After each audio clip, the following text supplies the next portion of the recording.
look at the OnePlus 7. It was heavily rumored in the past that OnePlus will go with a motorized setup to achieve that seamless edge-to-edge display, and the rumors were exactly on point. Steve from OnLeaks has shared the official factory CAD drawings of the OnePlus 7, which shows a 6.5-inch 1080p plus display and a pop-up camera just like the Vivo Nex. There's also a triple camera system at the back. It will be interesting to see what this third camera will be. It's either gonna be a telephoto lens or a wide-angle lens. A lot of you might not know this, but the second camera on the OnePlus 6T is only for depth perception for portrait mode. It's not a zoom lens. Alternatively, OnePlus could scrap this depth perception lens in favor of wide-angle or telephoto. Anyway, OnePlus has taken a drastic approach by going with a motorized setup, and I would love to see how they're gonna price this. The motorized setup will surely increase the component prices, and I hope that doesn't mean an increase in the final retail price.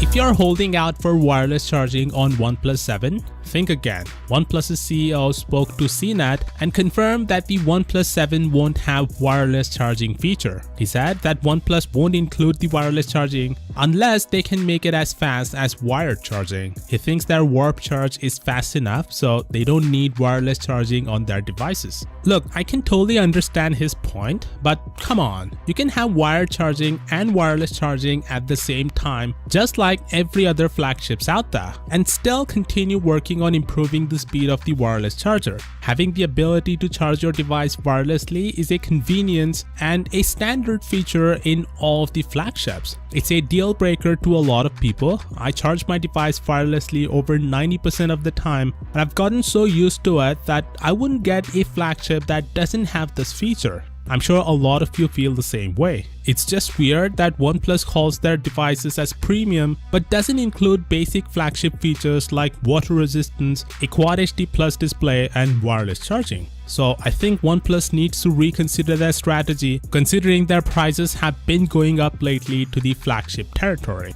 Anyway, let me know what do you think about this down in the comments.